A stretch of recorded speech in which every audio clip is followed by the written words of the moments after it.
세상에 존재하는 모든 것은 하나님이 창조하신 목적이 있습니다. 불필요하게 만든 것은 아무것도 없습니다. 우리 지난주 나를 따르라는 말씀을 들었습니다. 갈릴리 바닷가에서 고기 잡던 베드로와 안드레, 야고보, 요한을 주님께서 부르십니다. 내가 너희로 사람을 낚는 어부가 되게 하겠다. 그 촌부였던 그들을 주님께서 부르셔서 사람을 낚는 어부로 만드셔서 목숨 걸고 생명의 복음을 증거하는 하나님의 사도로 세우셨다라는 겁니다. 그들이 처음에는 어부로서 그냥 한 별 볼 일 없는 인생을 사는 존재들이었지만 하나님은 그들을 부르셔서 사람을 낚는 어부라는 분명한 하나님의 목적을 위해서 살게 하셨다는 것이죠. 마찬가지입니다. 오늘 본문 1절에 주님은 우리에게 이렇게 말씀하십니다.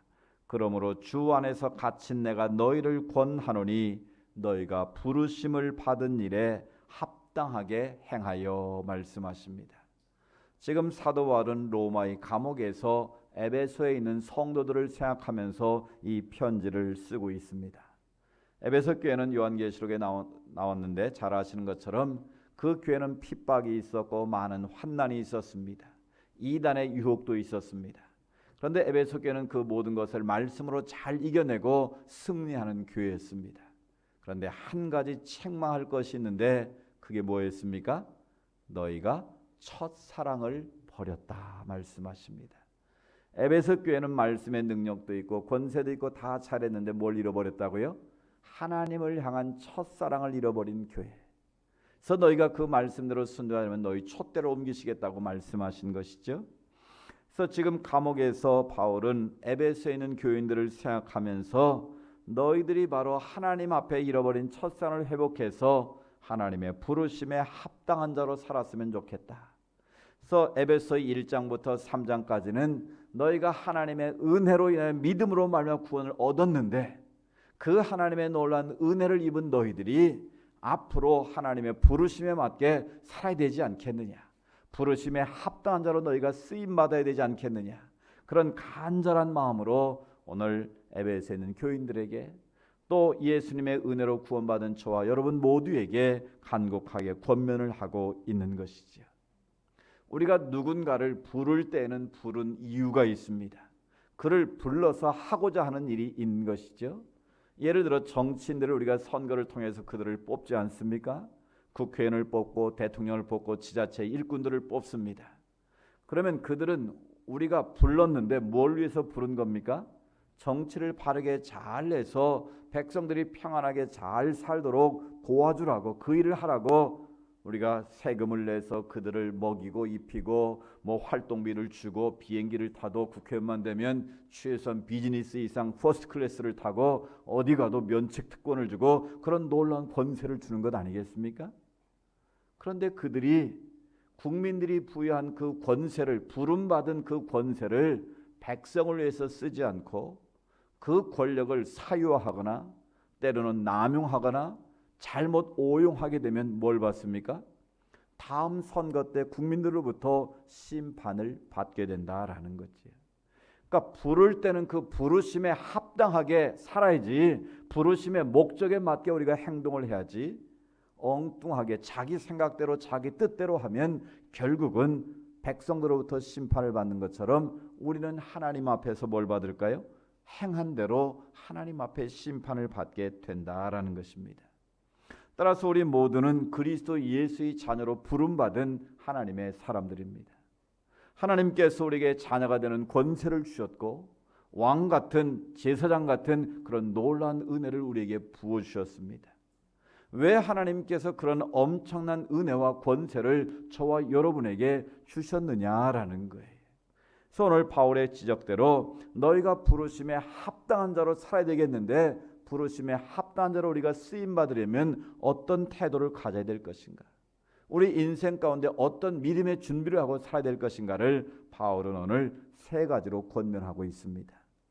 우리가 하나님 앞에 부름받은 자로서, 목사로, 장로로, 하나님 앞에 성도로 부름받은 자로서 우리가 어떻게 그 부르심의 목적을 따라 살 것인가를 우리가 한번 점검하는 시간 되기를 원합니다.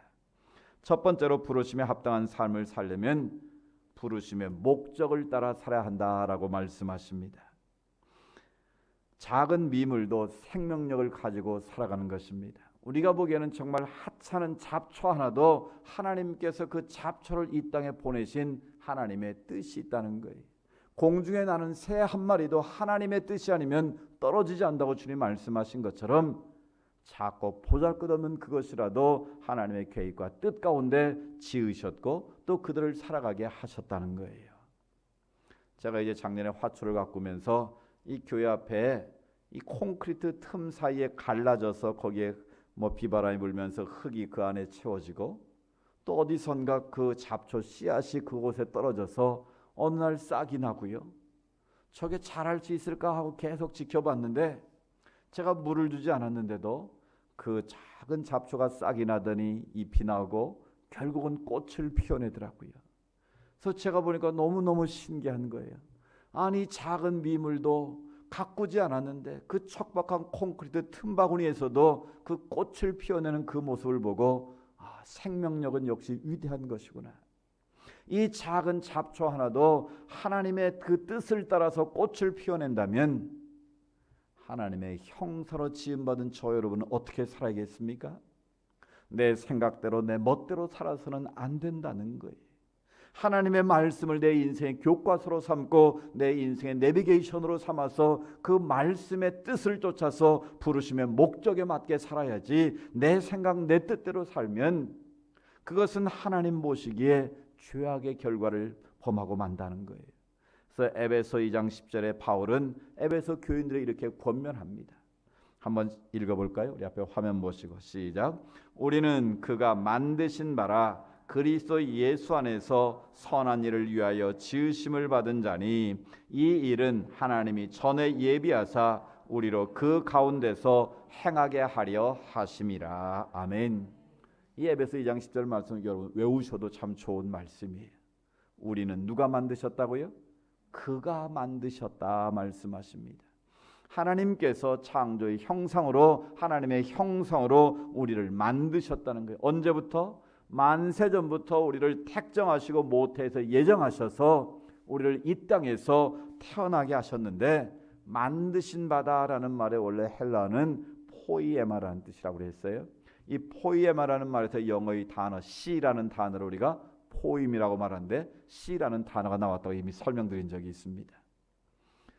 결국 우리 인생은 하나님의 작품이다 그런 뜻이에요.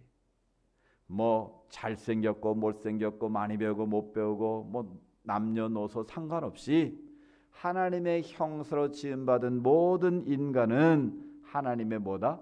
작품이다라는 거예요.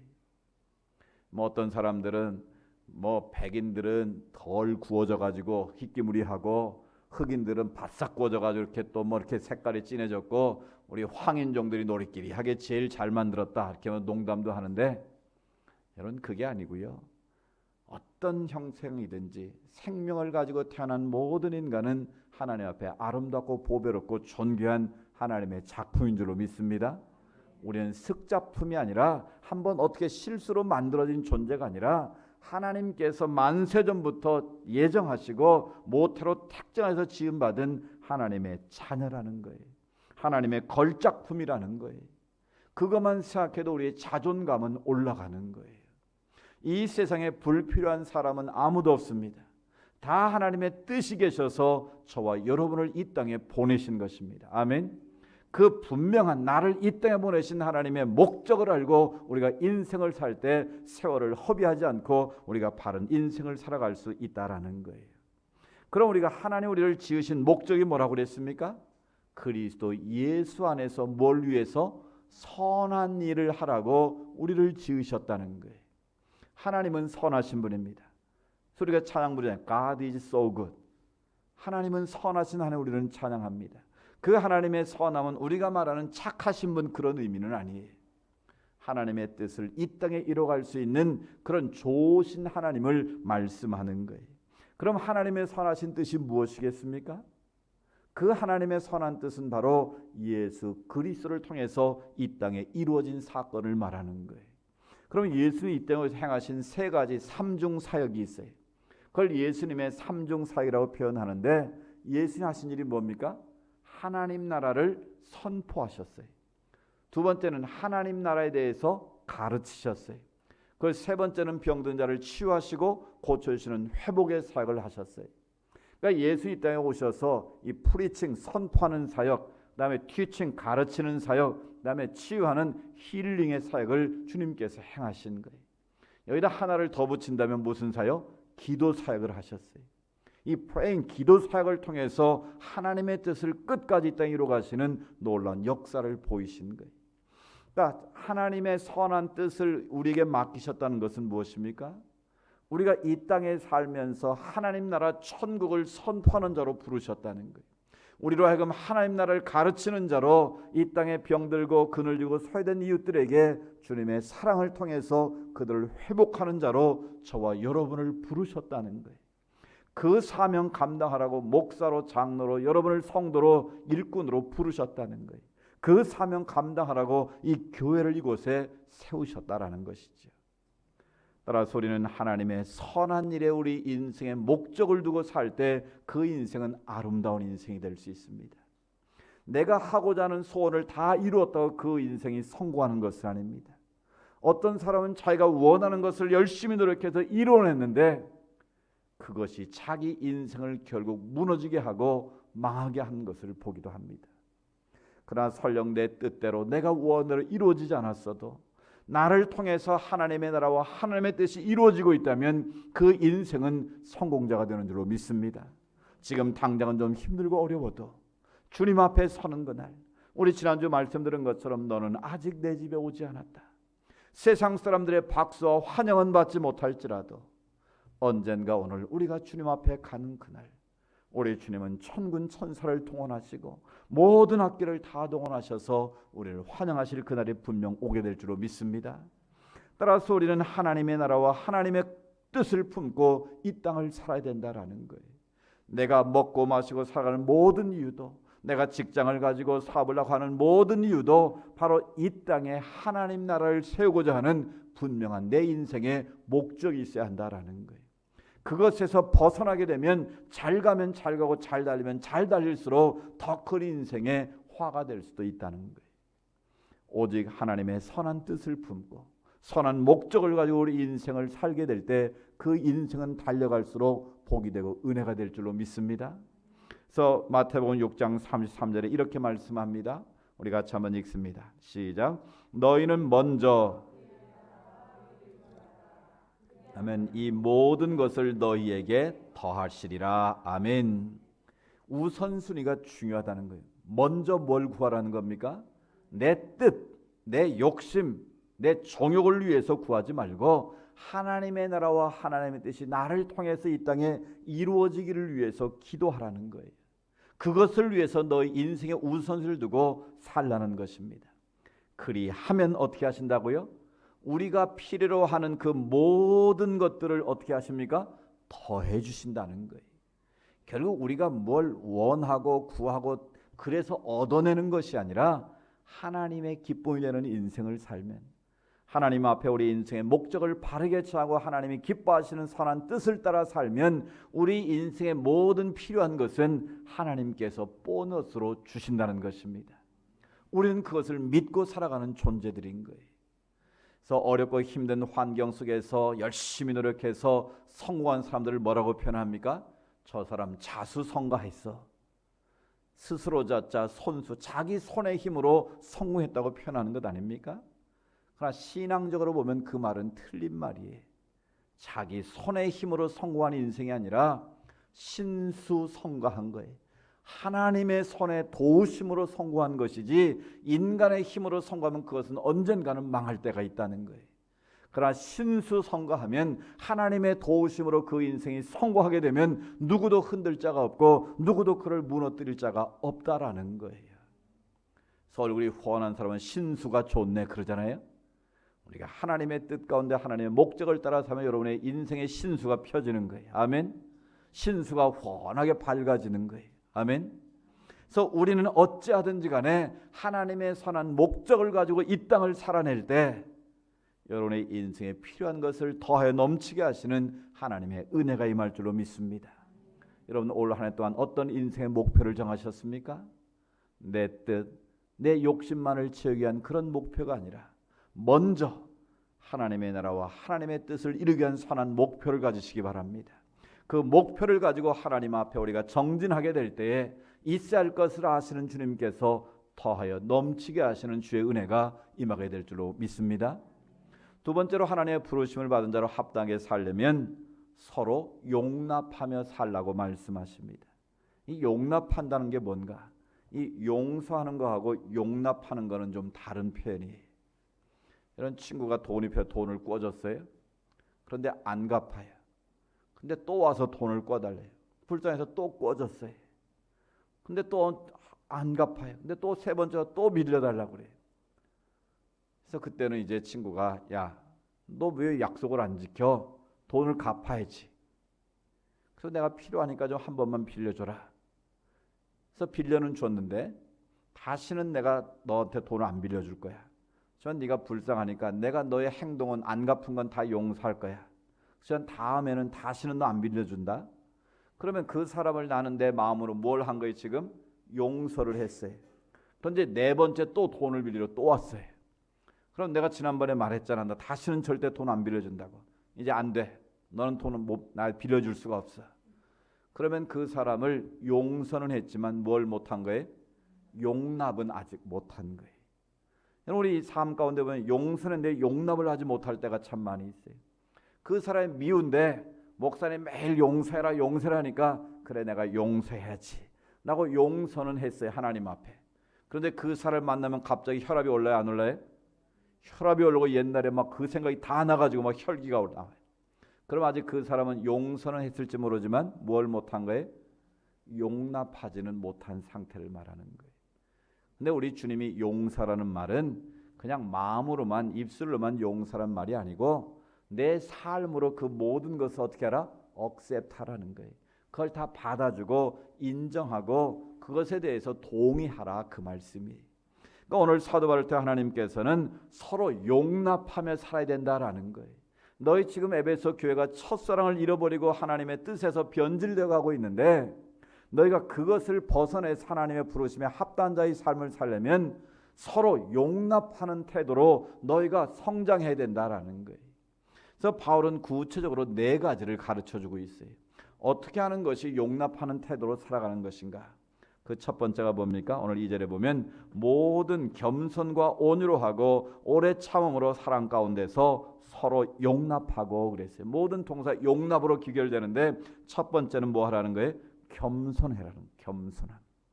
우리가 겸손할 때 상대방을 용납할 수 있다는 거예요. 여러분 겸손하고 비굴은 다른 겁니다. 비굴은 능력이 없으니까 힘 있는 사람 앞에서 그냥 아부하는 게 비굴한 거고요. 겸손한 사람은 자기 실력이 있고 능력이 있음에도 불구하고 힘 있는 자 앞에서 당당하고 힘 없는 자 앞에서 그들을 섬기는 태도로 낮아지는 게 바로 겸손함의 모습이에요. 그러니까 겸손한 사람은 어디에 가도 비굴하지 않고 당당할 수 있는 거예요. 우리 주님은 겸손하라고 말씀하십니다. 아무리 배웠든 아무리 많은 지식과 아무리 많은 것을 가졌어도 약자들 앞에서 일말하면 갑질하지 말라는 거예요. 요즘 왜 세상에서 그 갑질한 사람들이 막 인생이 끝나지 않습니까? 막 대기업이 무너지지 않습니까? 오너 한 사람이 갑질을 하면 그만큼 지금 이 세상은 변했다는 거예요. 작은 사람도 그 사람을 존중하고 귀히 여기고 겸손하게 대해야지 자기가 힘 있다고 능력이 있다고 그 사람 앞에서 비하하고 그 사람을 얕잡아보고 갑질을 하게 되면 세상이 용납하지 않는다는 거예요. 그러나 가진 사람이 겸손하면 어떻습니까? 영향력이 나타나는 거예요. 힘 있는 사람, 배운 사람, 권력 있는 사람이 낮은 곳에서 진심으로 섬기면 그 속에 하나님의 역사가 이루어지고 하나님의 능력이 나타나는 거예요. 전에 얘기했잖아요. 사단장이 별 다 입고 정복을 입고 이등병 들어오는데 거수경렬하고 주일날 교회 앞에서 인사하고 나눠주면 이등병부터 모든 사병들이 우리 사단장한테 인사받으러 가자 그 군인교회가 가득 차고 넘쳤다는 것 아닙니까? 이등병이 아무리 2시간 전부터 인사를 해도 그건 아무런 역사가 일어나지 않는 거예요. 그러나 힘있고 권세 있는 자가 낮은 자를 섬기면 그 속에 하나님의 역사가 나타나는 거예요. 우리 모두는 하나님 앞에 겸손한 자가 되기를 원합니다. 겸손으로 허리를 동이라고 말씀합니다. 주 앞에서 낮추라, 그리하면 주께서 너희를 높이시리라. 아멘. 내가 높아지는 건 교만입니다. 그러나 내가 실력있고 능력이 있어도 하나님 앞에서 주님의 겸손함을 따라 낮아지면 주님께서 우리를 높여주실 줄로 믿습니다. 그래서 겸손한 자로 살 때 우리는 하나님의 부르심에 합당한 자로 쓰임받을 수 있다는 거예요. 두 번째는 온유함이라고 말씀합니다. 이 겸손의 뿌리에서 온유함이 나오는 거예요. 교만한 사람은 절대로 온유할 수가 없어요. 우리가 기질적으로 온순한 사람이 있어요. 온순한 거하고 온유한 거는 다른 거예요. 온순한 거는 태어난 기질이 그런 거고요. 온유하다는 말은 성령 안에서 내 성품이 변화된 것을 말하는 거예요. 그러니까 원래 온유라는 말의 의미는 이 프라우테스라는 말인데, 야생동물을 길들여서 주님의 뜻대로 쓰는 상태를 이 온유라고 표현을 했어요. 이런 태국 같은 데 가면 큰 코끼리를 길들여 가지고 그 조련사가 막대기 하나로 마음대로 다스리지 않습니까? 그런데 그 코끼리가 힘이 지금 있어요, 없어요? 여전히 그 코끼리는 힘은 있어요. 그런데 훈련을 통해서 그 힘을 자기를 위해서 쓰지 않고 누구를 위해 쓰는 거예요? 자기를 다스린 그 조련사를 위해서, 주인을 위해서 힘을 쓸 뿐이다라는 거예요. 마찬가지로 우리가 온유하다는 것은 우리 안에 여러 가지 혈기도 있고 다 있지만 내 안에 있는 힘을 나를 위해서 쓰지 않고 누구를 위해서? 주님을 위해서 쓰는 상태. 성령 안에서 통제를 받아서 주님을 위해서 쓰는 상태가 바로 온유한 상태를 말하는 거예요. 그러니까 성령으로 변화받은 그런 기질을 말하는 거예요. 그래서 남을 부드럽게 대하고 겸손함으로 대하고 남에 대해서 존중하는 마음을 가지고 대하는 태도, 그게 바로 온유한 거예요. 그래서 이 온유한다는 것이 쉽지 않아요. 그래서 예수님 팔복에서 뭐라고 말씀하십니까? 온유한 자는 복이 있나니 뭘 차지한다고요? 그는 땅을 차지한다고 말씀하셨어요. 여러분, 많은 땅 갖기 원하십니까? 별로 안 갖고 싶으세요?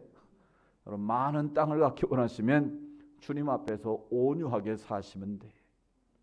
온유한 사람은 손해보는 것 같지만 결국 그 사람이 하나님이 주시는 땅을 기업으로 차지하는 복을 얻게 된다라는 거예요.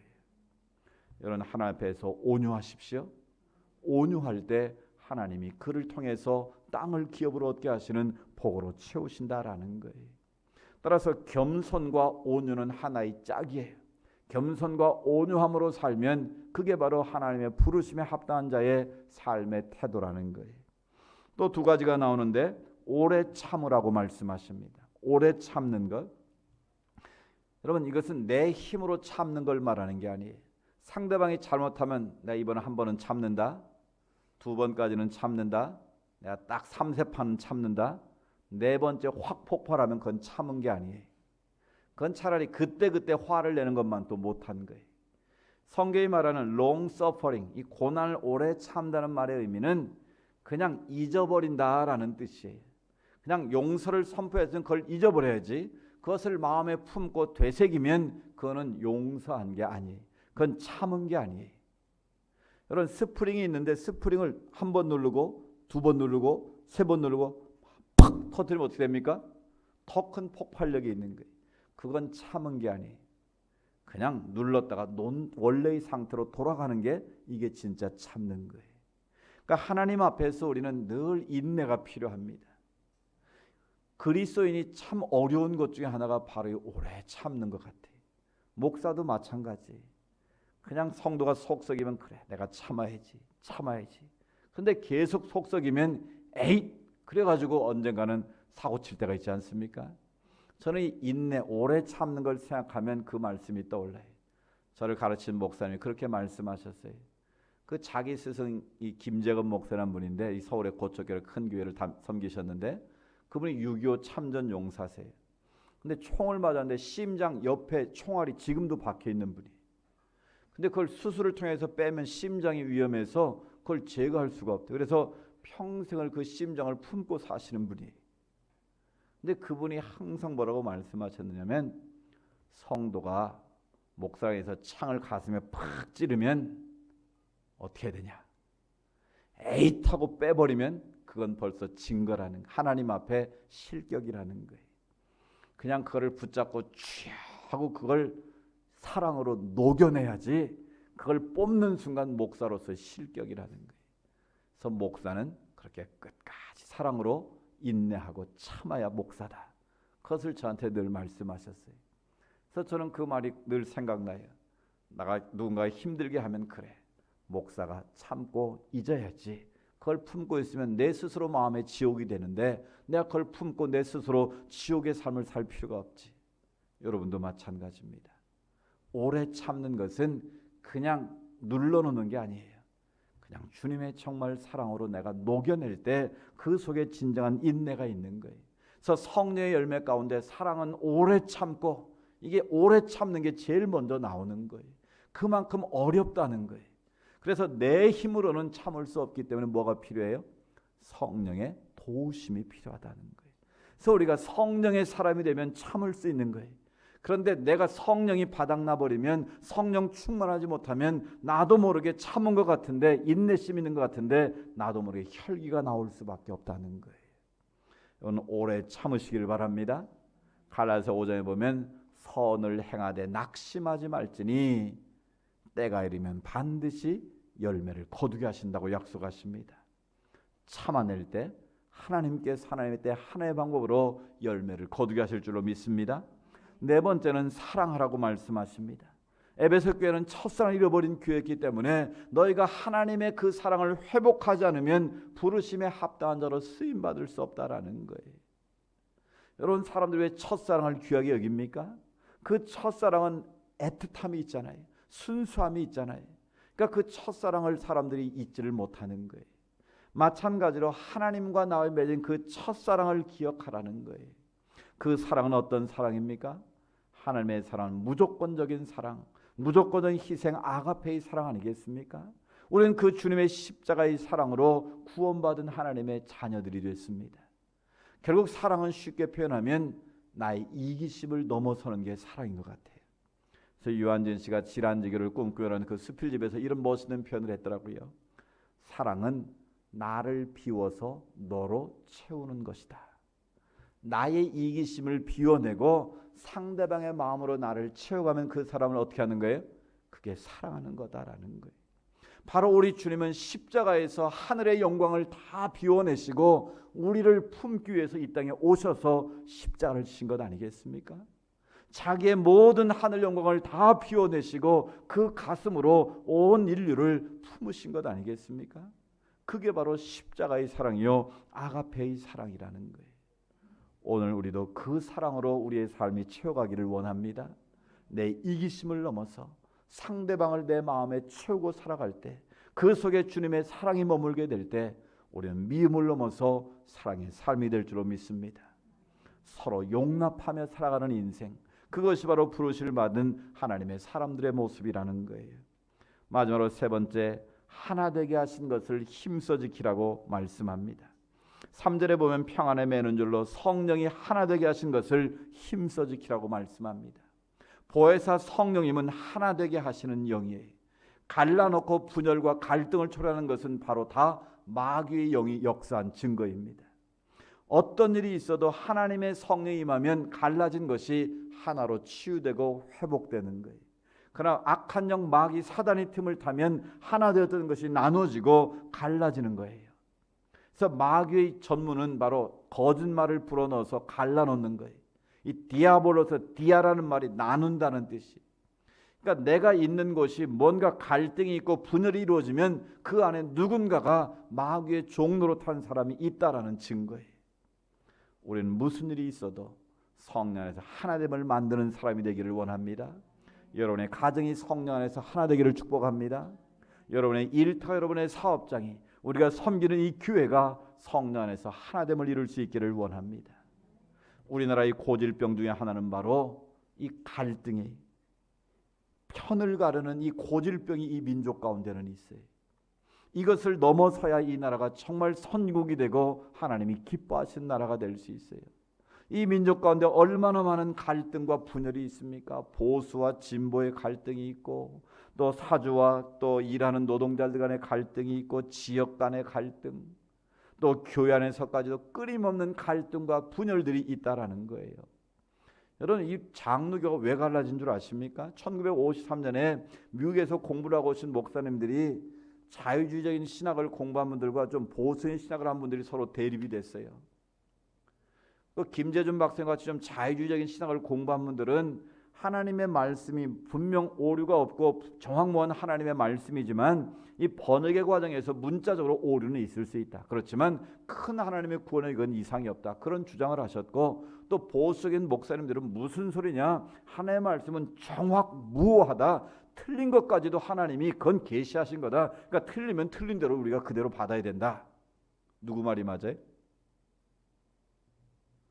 둘 다 맞는 거예요. 둘 중에 하나를 선택할 문제가 아닌 거예요.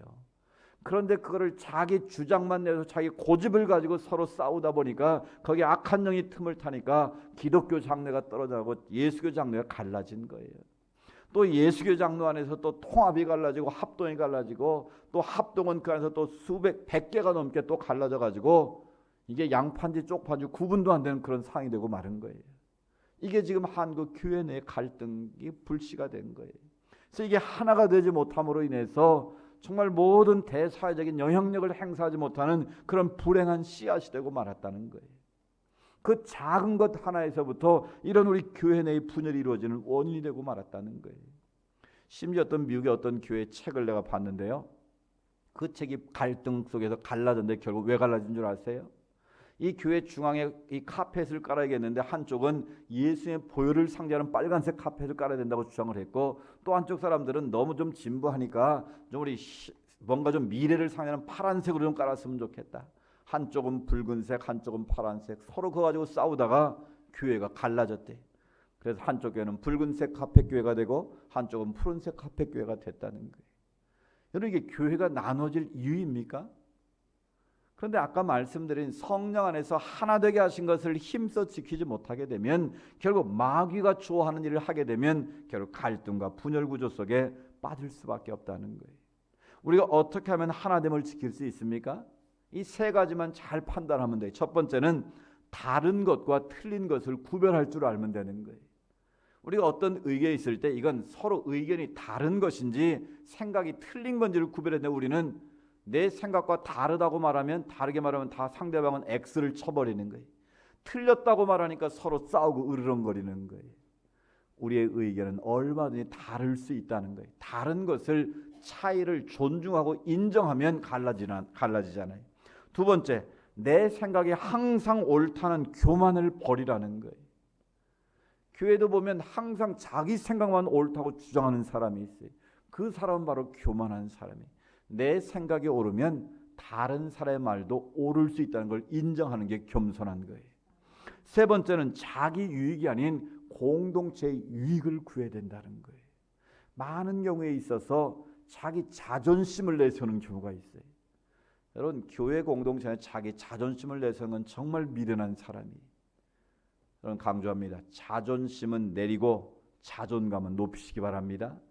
근데 우리는 자존감은 한없이 낮아가 누가 한마디만 삐져가지고 네가 나를 그렇게 모욕을 해? 그래가지고 매일 상대방이 말하면 무조건 반대하는 거예요. 이건 바른 태도가 아니라는 거예요. 자기 유익이 아닌 상대방의 유익을 구하면 상대방이 이해가 되는 거예요. 그러면 그 의견이 서로 하나로 묶여질 수 있다는 거예요. 이런 깊은 연못 속에 물고기 2마리가 살았어요. 힘센 물고기가 어느 날 생각을 해서 저 약한 놈을 내가 죽여버리면 내 연못을 혼자 독차지하겠지. 어느 날 물어 죽였습니다. 이제 내 세상이다 하고 놀려고 그러는데 어디서 냄새가 나기 시작합니다. 점점 악취가 나더니 결국 자기 몸에 병이 들어서 썩어져 가기 시작합니다. 결국은 그 연못은 물고기에 살지 못하게 됐다는 거예요. 이게 오늘 이 시대의 비극 아니겠습니까? 나 혼자 살겠다고, 나 혼자 떠보겠다고 혼자 나가면 결국 남을 밟고 내가 올랐으면 언젠가는 나도 떨어질 날이 온다는 거예요. 그래서 오늘 우리에게 우분투 정신이 중요하다는 거예요. 우리가 후원하고 있는 제가 속에 활동하는 우분투 정신이 바로 네가 있기 때문에 내가 존재한다는 거예요. I am because you are. 네가 있어야 내가 존재할 수 있다는 거예요. 네가 행복해 나도 행복할 수 있다는 거예요. 그래서 우리는 그리스도 예수 안에서 이 우분투 정신, 상승의 정신을 가지고 살아낼 때 그 속에 하나님 나라가 임하고 하나님의 샬롬 평화가 이루어진다라는 것입니다. 그렇습니다. 성령 안에서 하나됨을 힘써 지키는 것이 바로 부르심을 입은 하나님의 백성들의 삶의 모습이라는 거예요. 여러분 올 한 해 동안 어디에 가든지 트러블 메이커가 되지 말고 피스 메이커가 되시기를 바랍니다. 그래서 여러분을 통해서 분열된 것이, 갈등 있는 것이 하나로 치유되고 회복될 때 그게 바로 하나님 나라에 이루어가는 하나님의 백성들의 태도인 것이죠. 사랑하는 여러분, 2019년 여러분은 어떤 믿음의 목표를 정하셨습니까? 하나님 부르심에 합당한 자로 쓰임받는 한 해가 되기를 원합니다. 그 일을 위해서 우리가 정말 나의 유익을 위한 목표가 아니라 하나님의 나라와 하나님의 뜻을 이루는 분명한 삶의 목표를 정하시기 바랍니다. 겸손과 온유함과 오래 참과 용서함으로 하나님 앞에 서로 용납할 수 있기를 원합니다. 그리고 성령 안에서 하나됨을 만드는 피스메이커가 될 때 바로 저 여러분을 통해서 우리 온누리 교회가 세워지고 여러분의 가정이 새로워지고 여러분의 일한 일터가 새로워지고 이 나라의 민족이 새로워지는 하나님의 역사가 임할 줄로 믿습니다. 우리 모두 주님 앞에 부름받은 자로서 하나님 앞에 아름답게 쓰임받는 복된 한 해가 될 수 있기를 주의 이름으로 축복합니다.